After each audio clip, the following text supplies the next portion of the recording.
मैं सभी अजमेर वासियों को हमारे राष्ट्र के 78वें स्वतंत्रता दिवस पर बहुत बहुत बधाई देता हूँ। ये दिवस इस बरसात के मौसम में आता है और अभी 15 अगस्त के आसपास कुछ पहले काफ़ी वर्षा भी हुई है। वर्षा के कारण विशेषकर हमारा जो बिजली का बुनियादी ढांचा है, इसमें कई बार कुछ असुरक्षित स्थितियां पैदा हो जाती हैं, जो करंट लीकेज जैसा हम लोग अनुभव करते हैं। खंभों में करंट आ जाता है या कभी पार्क्स की फेंसिंग में करंट आ जाता है। ऐसे में मैं सभी अजमेर वासियों से विशेष निवेदन करूंगा। हम लोग स्कूलों के माध्यम से बच्चों तक भी पहुंच करके ये संदेश आगे बढ़ा रहे हैं। आप सबके माध्यम से भी मैं इस संदेश को और आगे बढ़ाना चाहूँगा कि हम सभी को सुरक्षित रहना है और कहीं भी अगर कोई करंट लीकेज की स्थिति अगर आपको दिखती है तो उसे तुरंत आप हमारे कॉल सेंटर के नंबर 1800-180-6531 पर आप तुरंत सूचित करें। इस प्रकार की जो शिकायतें होती हैं ये हमारे लिए हाईएस्ट प्रायोरिटी की शिकायतें होती हैं। इनसे ज़्यादा वरीयता और किसी भी प्रकार की शिकायत को हम नहीं प्रदान करते हैं।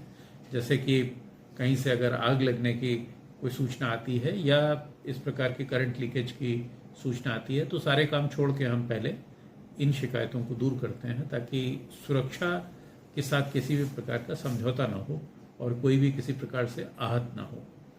तो अगर आपके आसपास कहीं पर भी अगर आपको ऐसी कोई स्थिति बनती दिखती है तो उसे अवश्य ही हमारे जानकारी में आप लाइए और हम लोग उसे तुरंत ठीक करके और सुरक्षा का एक वातावरण पुनः स्थापित करने का भरपूर प्रयास करेंगे और पूरी तत्परता के साथ।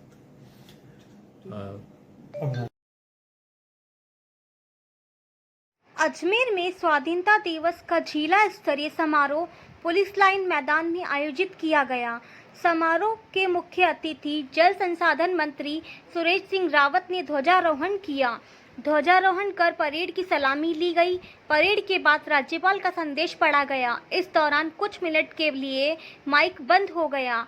पुलिस लाइन मैदान में संयुक्त परेड, सामूहिक व्यायाम प्रदर्शन और सांस्कृतिक कार्यक्रम हुए। राजस्थान पुलिस, केंद्रीय रिजर्व पुलिस बल, होमगार्ड, एनसीसी स्काउट गाइड ने मार्च पास्ट किया। कारागार के वैड ने अपनी प्रस्तुति में मन मोह लिया। स्कूली छात्र छात्राओं द्वारा आकर्षक सामूहिक नृत्य, लोक नृत्य एवं व्यायाम के प्रदर्शन किए गए। समारोह में पुलिस व प्रशासनिक अधिकारियों सहित विभिन्न विभागों के अधिकारी व जनप्रतिनिधि शामिल हुए।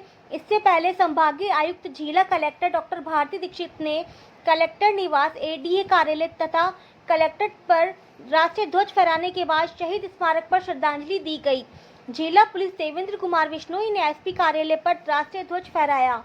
परेड की सलामी के बाद मंच से एडीएम सिटी लोकेश कुमार गौतम के द्वारा राज्यपाल का संदेश पढ़ा जा रहा था। इस बीच 2 मिनट के लिए माइक बंद हो गया, लेकिन एडीएम सिटी के द्वारा संदेश पढ़ना जारी रहा। कुछ देर बाद माइक वापस चालू हो गया।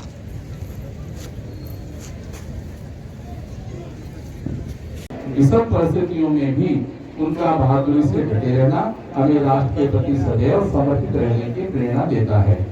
18वीं लोकसभा के चुनाव में देश की जनता के असीम विश्वास से माननीय प्रधानमंत्री श्री नरेंद्र मोदी ने लगातार 30वीं बार प्रधानमंत्री पद की शपथ ली और आजादी के अमृत काल अर्थात वर्ष 2047 तक भारत को विकसित एवं श्रेष्ठ बनाने का महत्वाकांक्षी विजन प्रस्तुत किया।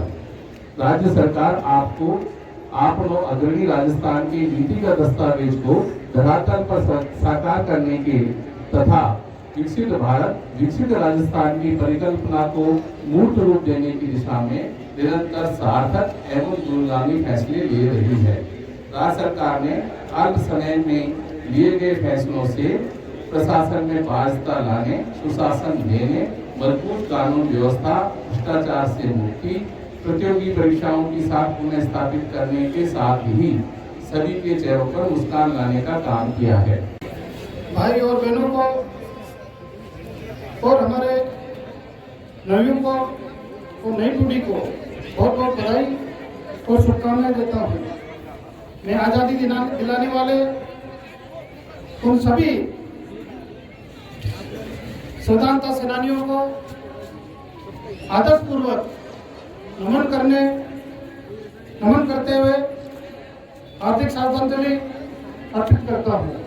साथ ही हमारे बीच में मौजूदा स्वतंत्रता सेनानियों के आरोग्य एवं सुधारी जीवन की मंगल कामना करता हूँ।